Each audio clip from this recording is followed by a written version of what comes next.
I guess it's time for us to start. Last week I had a hard time hearing. Can everybody hear well? Good, good. We have been, this quarter, we've been following the Israelite nation. When we first started, there was no kings. There were only judges. And in the beginning,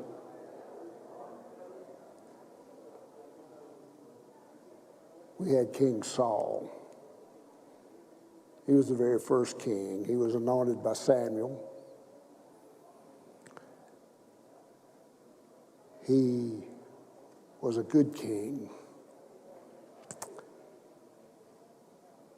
He fit the image of a king. He was very tall, very handsome. But then pride got the best of him. And he wavered from the direction of the Lord.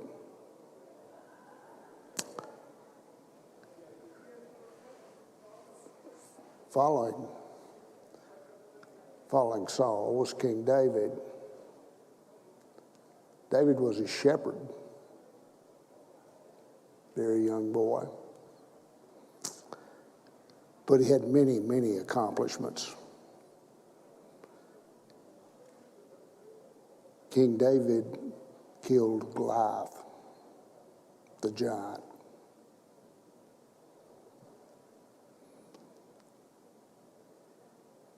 He had much faith and zeal. He was a great warrior.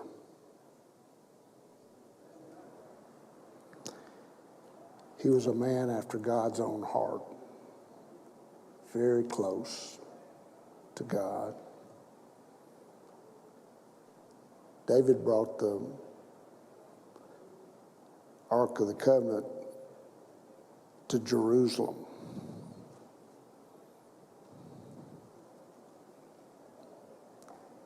He was a musician. He played the harp. And oftentimes he would play to ease the mind of Saul. He was about 30 years old when his ministry first began, and it ran for 40 years.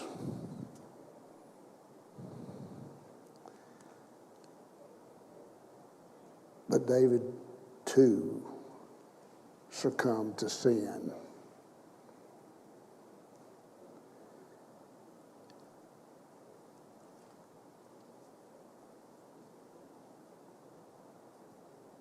He took Bathsheba as his wife, and he commanded her husband to the front lines so he could be killed.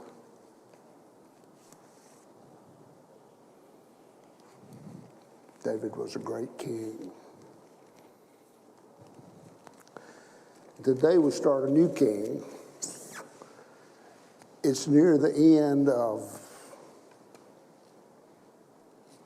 David's life.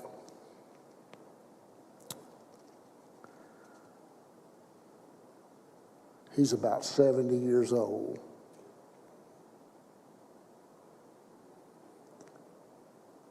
In the beginning, he was chased by Saul all over the country. Saul tried to kill him. Saul was jealous. And he's had a hard life.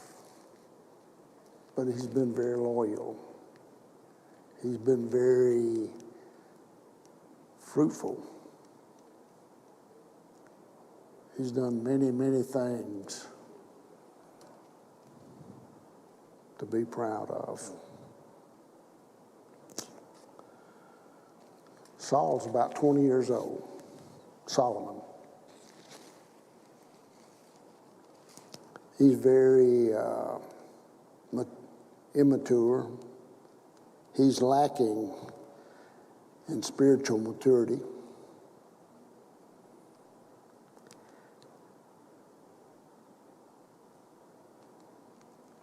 And David talks to him in the first verses that we'll look at today.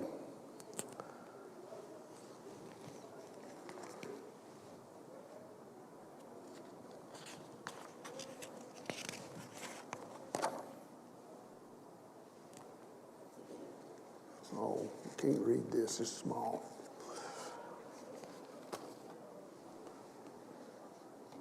In 1 Kings, the second chapter, the first four verses, when it was David's time to die, he drew near. He commanded Solomon, his son, saying, I am about to go to the way of the earth.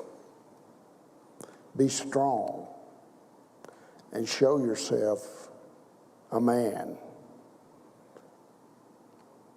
Keep the charge of the Lord your God, walking in his ways and keeping his statutes, his commandments, that the Lord may establish his rules and his testimonies, as it is written in the law of Moses, that you may prosper in all that you do, and whatever you may turn, that the Lord may establish his word that he spoke concerning me, saying, if your sons pay close attention to their way, to walk before me in faithfulness with all of their heart and with all of their soul, you shall not lack a man on the throne of Israel.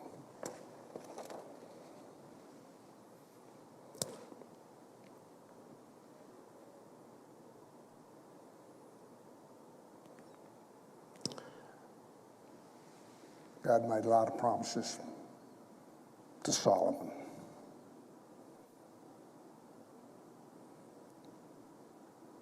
And David reminded him, follow God's law and keep his commandments. Follow God's law as it's written in the law of Moses. Be strong. Show yourself a man.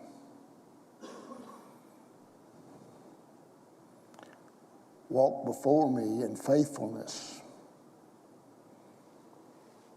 with all your heart and all of your soul.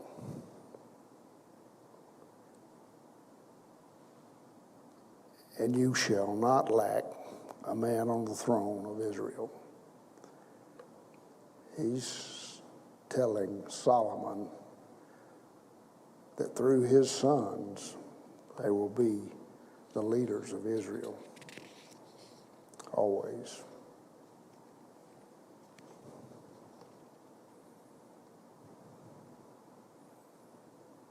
Follow God's law and keep his commandments. That seems so simple, but yet we all fall short. We all lack.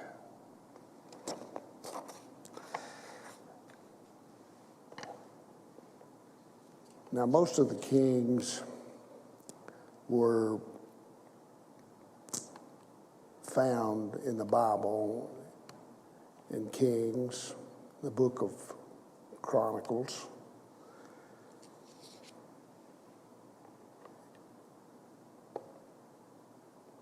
And in Chronicles 28,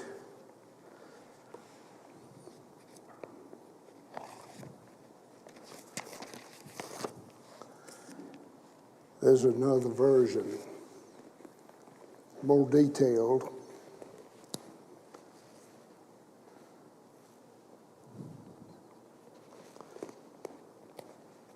of this exchange between David and Solomon. And starting in chapter 28, verse 1, David summoned all the officials of Israel to assemble in Jerusalem. The officers of the tribes, the commanders of the divisions in the service to the king, the commanders of thousands and the commanders of hundreds, and all the officials in charge of all the property and all the livestock, to the king and his sons, together with the mighty palace officials and the mighty men and all the brave warriors. King David arose to his feet and said, "Listen to me, my brothers and my people. I had it in my heart to build a house as a place of rest for the ark of the covenant of the Lord, for the footstool of our God, and I made plans to build it. But God said to me,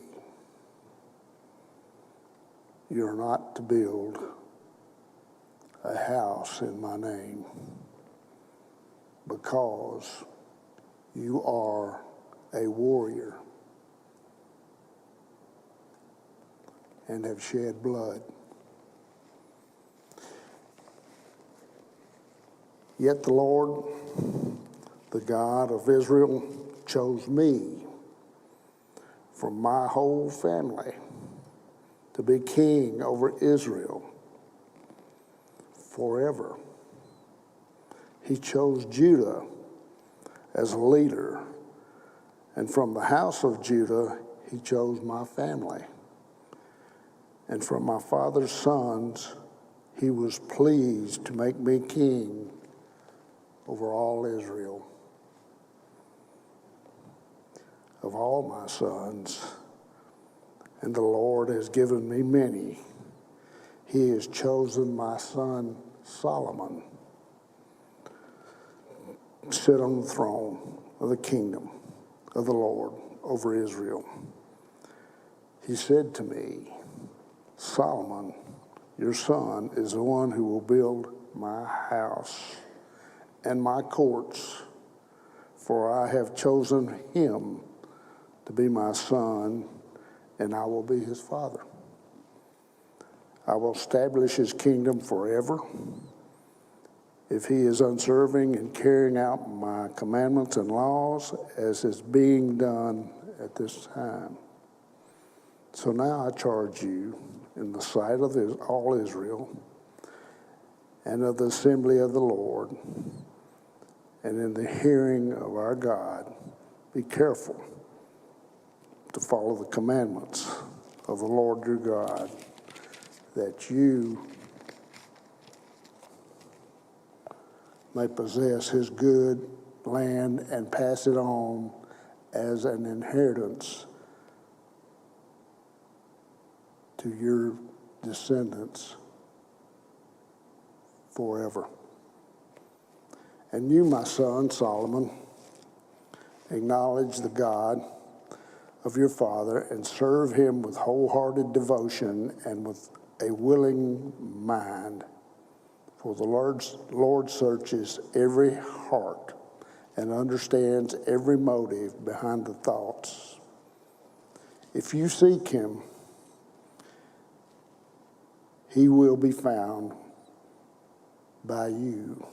But if you forsake him, he will reject you forever. Consider now, for the Lord has chosen you to build a temple as a sanctuary. Be strong and do the work. That was David's challenge. David's challenge to Solomon before he became king. Now remember, Solomon is about 20 years old. He's a very immature and young man. And he has a great responsibility burdened on him.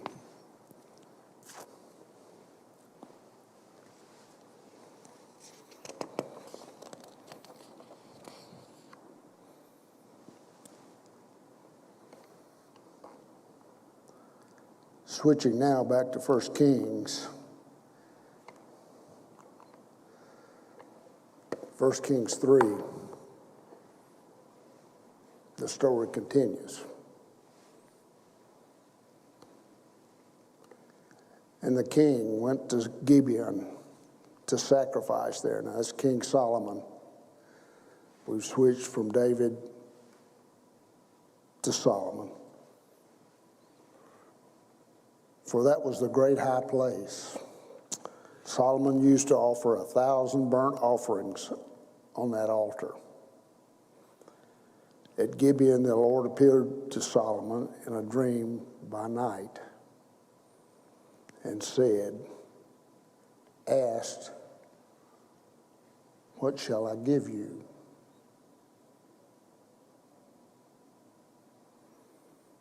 And Solomon said,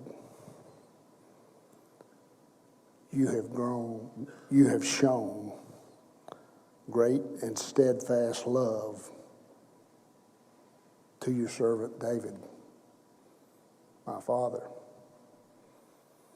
because he walked before you in faithfulness and righteousness and in uprightness of heart toward you. And you've kept for him great steadfast love and have given him a son to sit on the throne this day. And now, O Lord, my God, you have made your servant king in place of David, my father. Although I am but a little child, I do not know how to go or to come in.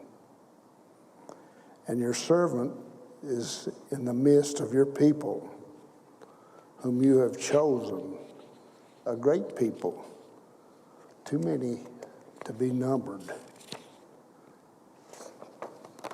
or counted. For multitude.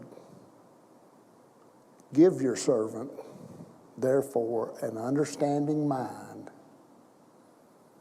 to govern your people, that I may discern between good and evil, for who is able to govern your great people?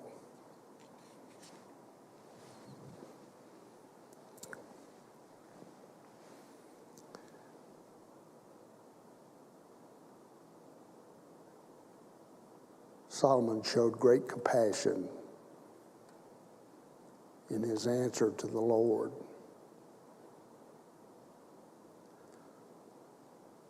Even though he was young, and maybe in some ways very immature, it was the beginning of his wisdom. Now the Lord answers Solomon's dream.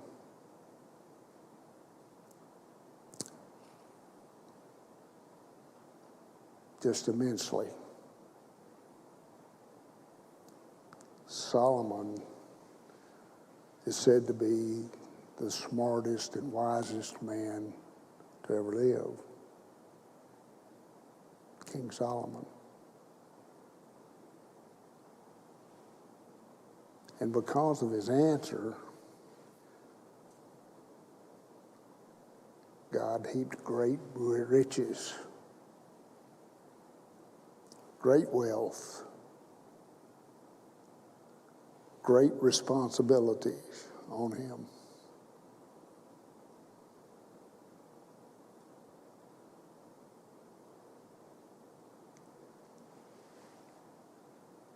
Having been 20 years old myself once, I cannot imagine having the maturity nor the thought process to ask for understanding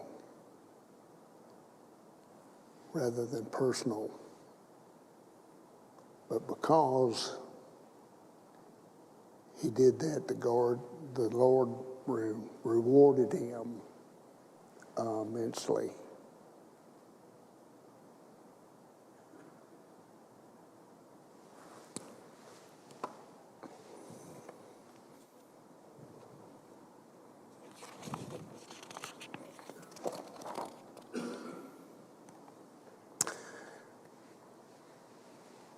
God answered Solomon's dreams.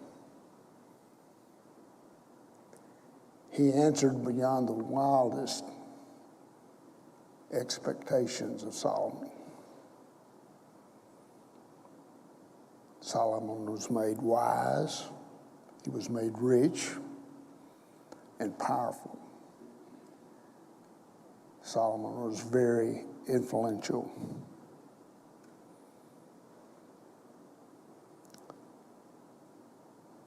Solomon asked wisely God regarding his character, not his possessions. What we are is more important than what we have. Remember that. What we are is more important than what we have. How true. Coming from a 20-year-old.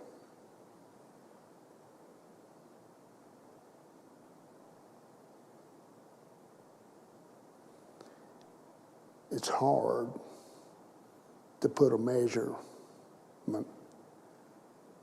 on personal character. It's impossible.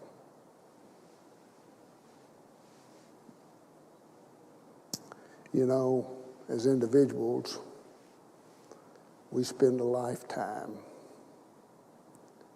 building character traits.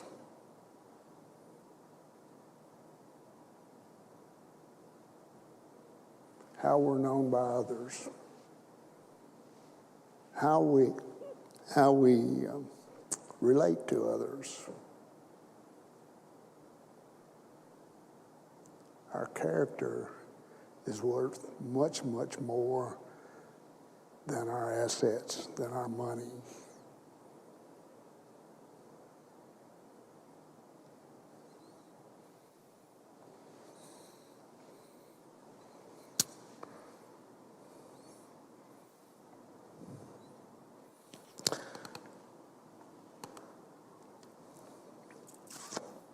Solomon had lots of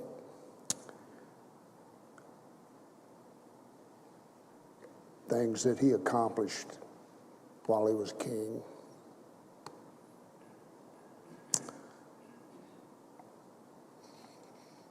He built the first temple in Jerusalem.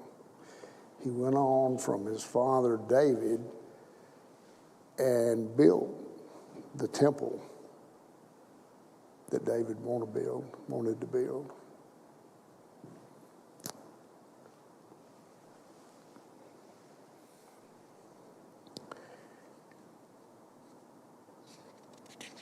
Solomon was a politician too. He married Pharaoh's daughter and built a relationship. Now remember, David was a warrior. He spent his life fighting wars for others. Solomon was the opposite. Solomon was a lover.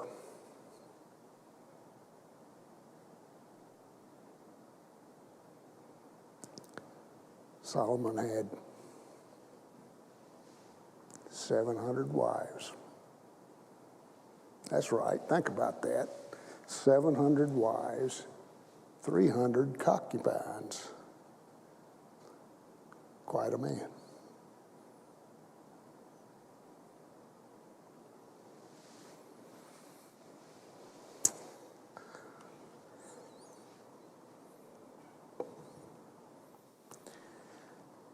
In Ephesians, Paul said, "Now to him who is able to do immeasurably more than we ask or imagine, according to his power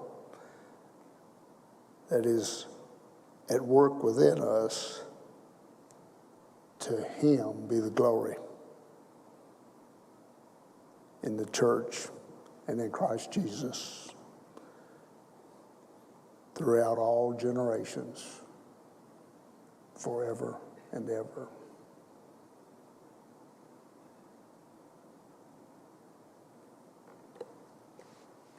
Paul said, if you got it, use it.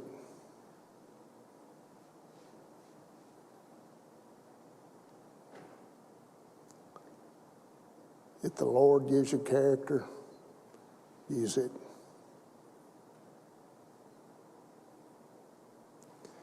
If the Lord gives you money, financially, use it to help others. Some lessons for us.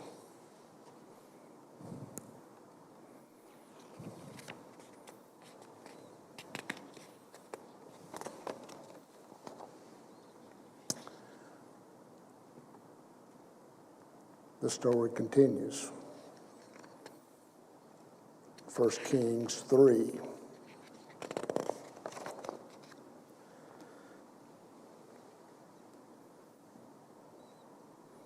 It pleased the Lord that Solomon had asked this, and God said to him, "Because you have asked this and have not asked for yourself long life or riches or life of your enemies, but have asked for yourself understanding to discern what is right, behold, I now do according to your word. Behold, I give you a wise and discerning mind, so that none like you has been before you, and none like you shall rise after you. I give you also what you have not asked, both riches and honor, so that no other king shall compare with you all your days. And if you will walk in my ways, keeping my statutes and my commandments, as your father David walked, then I will lengthen your days." And Solomon woke, and behold, it was a dream. Then he came to Jerusalem and stood before the covenant of the Lord, and offered up burnt offerings and peace offerings. And he made a feast for all his servants.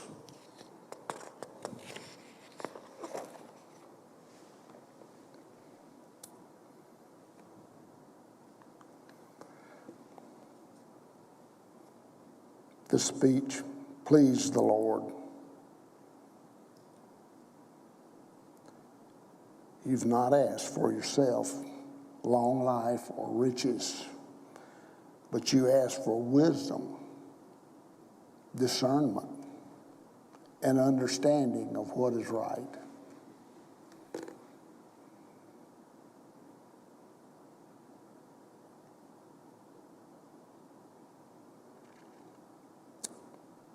That's hard for a young man to do.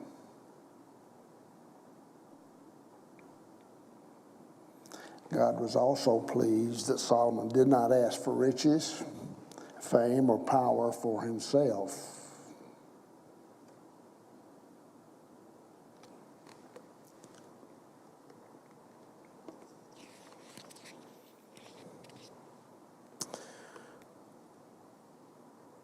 Solomon was a great king. He did a good job. But he did not have the closeness to God that King David had.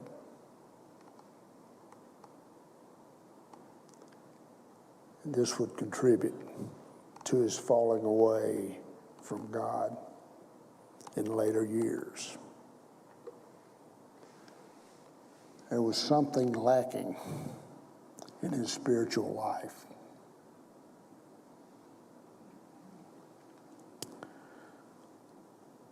Solomon disobeyed the Lord's command by marrying foreign women of other nations. This led to him falling away from the Lord.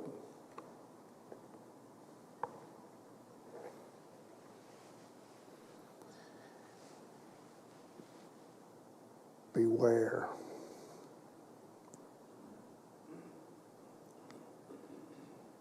How much we're influenced by our family, our wives.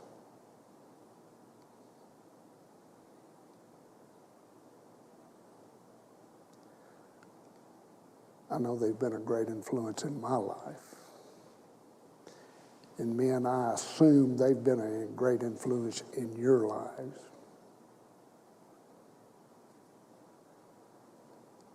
But Solomon loved women. And that was his great downfall. They led him away from the direction of the Lord. In the end, it cost him everything.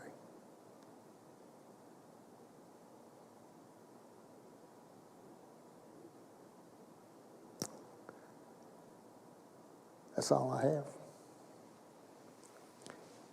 Have a good week.